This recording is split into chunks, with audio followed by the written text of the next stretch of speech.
আসসালামু আলাইকুম ওয়া রাহমাতুল্লাহি ওয়া বারাকাতুহু। আজকে আমরা জানব যে নামাজ কেমন করে পড়তে হয়। নামাজের শুরু তাকবীরে তাহরিমা থেকে নিয়ে সালাম পর্যন্ত নামাজ কেমন করে পড়তে হয়, সেই নামাজের সঠিক নিয়ম কী। তো সর্বপ্রথম আমরা নামাজের জন্য কিবলামুখী হইয়া মুসাল্লায় দাঁড়াবো এবং তারপর আমরা নিজের পায়ের আঙ্গুলকে আমরা পশ্চিম দিকে রাখব এবং তারপর আমরা দুই পায়ের মাঝে আমরা 4 আঙ্গুল পর্যন্ত ফাঁক রাখব। তবে হ্যাঁ, কোনো মানুষ যদি বেশি মোটা হয় বা অন্য আরও কোনো প্রবলেম হয়, তাহলে সে মানুষ নিজের সুবিধা হিসেবে দাঁড়াইতে পারবে। তারপর আমরা যে নামাজ পড়ব সেই নামাজের নিয়ত করব। যেমন করে যে আমি জোহরের 4 রাকাত ফরজ নামাজ কিবলামুখী হইয়া অমুক ইমামের পিছনে পড়ার জন্য নিয়ত করলাম, এটা হচ্ছে নিয়ত। আর নিয়তকে দিল দিয়ে করা যথেষ্ট। হ্যাঁ, কোনো মানুষ যদি জবান দিয়ে বলে তাহলে আরও বেশি ভালো। আর এই নিয়তকে আমরা যদি আরবি বলি, যে মানুষ আরবি জানি সে মানুষ যদি আরবি বলে তাহলে আরও বেশি ভালো। কিন্তু আরবি বলা এটা কোনো জরুরি না, কোনো ওয়াজিব না। তো আমরা নিয়ত করার পর সেই নামাজের জন্য আমরা তৈয়ার হয়ে যাব। তো সর্বপ্রথম আমরা যখন ইমাম সাহেব তাকবীরে তাহরিমা বলবে, আমরা তার সঙ্গে সঙ্গে এই কানের নতি পর্যন্ত এই 2টি আঙ্গুল কানের নতির বরাবর, কানের নতির মধ্যে না লাগিয়ে কানের নতির বরাবর পশ্চিম দিকে এরকম করে কানের নতির বরাবর নিয়ে গিয়ে আমরা আল্লাহু আকবার বলে হাত বাঁধব এবং হাত বাঁধার পর আমরা সানা পড়ব, সুবহানাকাল্লাহুম্মা ওয়া বিহামদিকা ওয়া তাবারাকা ইসমুকা ওয়া তাআলা জাদ্দুকা ওয়া লা ইলাহা গায়রুক। আমরা হাত বাঁধব নাভির নিচে এমন করে আমরা শক্ত করে হাত বাঁধব। হাত বাঁধার পর আমরা চুপ করে দাঁড়িয়ে থাকব এবং ইমাম সাহেব তিনি আউযু বিল্লাহি মিনাশ শাইতানির রাজিম পড়বেন, বিসমিল্লাহির রহমানির রহিম পড়বেন এবং তারপর সূরা ফাতিহা পড়বেন, অন্য সূরা পড়বেন। সূরা পড়ার পর তিনি রুকুর জন্য তাকবীর বলবেন। তো আমরা ইমাম সাহেবের পাশে আমরাও রুকু করব। আর রুকুর মধ্যে আমরা নিজের মাথাকে এবং নিজের কোমরকে একবারে বরাবর করব। বরাবর করে আমরা হাঁটুর মধ্যে ভালো করে মজবুত করে পাকড়ে ধরে আমরা দোয়া পড়ব, সুবহান রাব্বিয়াল আযীম, সুবহান রাব্বিয়াল আযীম, সুবহান রাব্বিয়াল আযীম। এরকম করে 3 বার, 5 বার, 7 বার। 3 বার পড়া হচ্ছে সুন্নত এবং 3 বার থেকে বেশি পড়া হচ্ছে মুস্তাহাব। আর বহু শুদ্ধ করে ভালো করে আমরা 3 বার থেকে বেশি পড়ার জন্য চেষ্টা করব। তো এরকম করে বলার পর যখন ইমাম সাহেব সামি আল্লাহু লিমান হামিদা বলবেন, আমরা তার পাশে আমরা উঠে আমরা রব্বানা লাকাল হামদ পড়ব। পড়ার পর আমরা কিছু সময় দাঁড়িয়ে থাকব।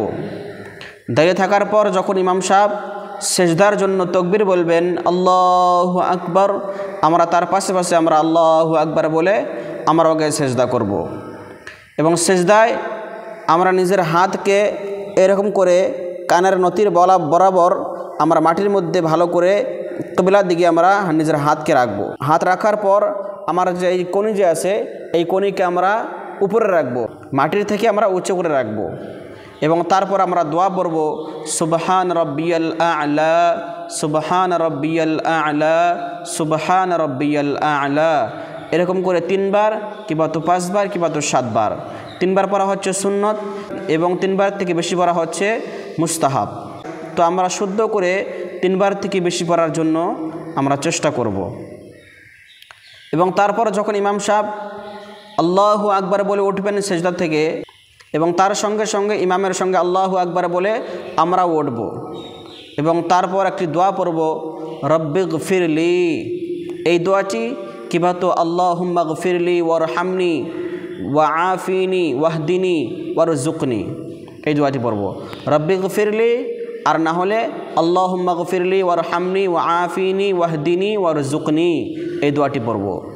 দোয়াটি পড়ার পর আমরা ইমামের সঙ্গে আবার সেজদার মধ্যে আল্লাহু আকবার বলে যাব এবং জোয়ার পর আমরা আবার এই দোয়াটি পড়ব, সুবহান রব্বিয়াল আ'লা সুবহান রব্বিয়াল আ'লা সুবহান রব্বিয়াল আ'লা, এরকম করে 3 বার 5 বার 7 বার আমরা যতটুকু সম্ভব হয় বেশি পড়ার জন্য চেষ্টা করব।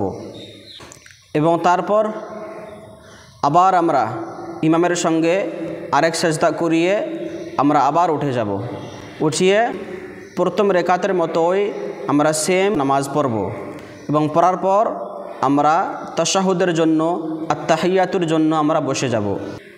বসার পর আমরা আত্তাহিয়াতু পড়ব। আত্তাহিয়াতু পড়ার পর আমরা দরুদ শরীফ পড়ব এবং দরুদ শরীফ পড়ার পর আমরা দোয়া মাসুরা পড়ব। দোয়া মাসুরা পড়ার পর যখন ইমাম সাহেব সালাম ফিরবেন তো আমরাও ইমাম সাহেবের সঙ্গে সঙ্গে সালাম ফিরব। আসসালামু আলাইকুম ওয়া রাহমাতুল্লাহ, আসসালামু আলাইকুম ওয়া রাহমাতুল্লাহ।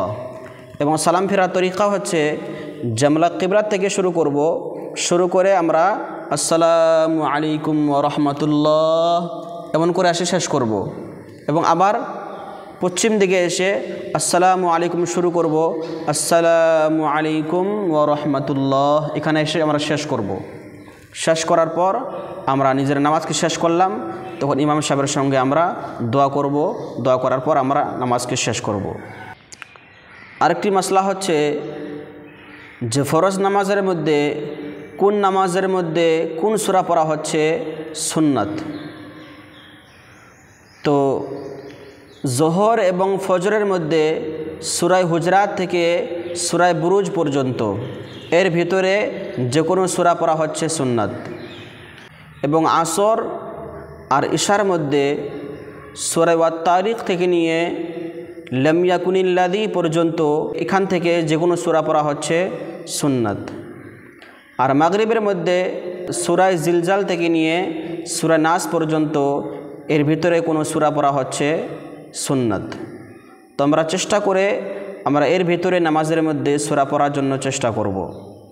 আরেকটি গুরুত্বপূর্ণ মাসআলা হচ্ছে যে আমরা নামাজের মধ্যে কোনো সময় ভুলে প্রথম রেকাতের মধ্যে বসে যাই। তো এই বিষয়ে মাসলা হচ্ছে যদি আমরা প্রথম রেকাতের মধ্যে ভুলে বসে যাই তো আমরা ইয়াদ হওয়ার সঙ্গে সঙ্গে স্মরণ হওয়ার সঙ্গে সঙ্গে আমরা দাঁড়িয়ে যাব। সেই ভুলে বসার সময় যদি 3 তসবিহ পর্যন্ত হয় না, সুবহান রব্বিয়াল আযীম সুবহান রব্বিয়াল আযীম সুবহান রব্বিয়াল আযীম, এই 3 তসবিহর সময় পর্যন্ত যদি আমরা বসে না থাকি আর আমরা যদি দাঁড়িয়ে যাই তাহলে সে মানুষের উপরে সেজদায়ে সুহু ওয়াজিব না, সে মানুষের নামাজ হয়ে যাবে। আর যদি আমরা 3 তসবিহর সময় পর্যন্ত বসেছি, সুবহান রব্বিয়াল আযীম সুবহান রব্বিয়াল আযীম সুবহান রব্বিয়াল আযীম, এতটুকু সময় পর্যন্ত বসেছি এবং তারপরে আমার ইয়াদ হয়েছে, স্মরণ হয়েছে, তাহলে সে মানুষের জন্য সেজদায়ে সুহু ওয়াজিব। সে মানুষ নামাজের শেষের মধ্যে সেজদায়ে সুহু করবে। যদি সে মানুষ সেজদায়ে সুহু করে সে মানুষের নামাজ হয়ে যাবে, আর যদি সেজদায়ে সুহু না করে তাহলে নামাজ হবে না।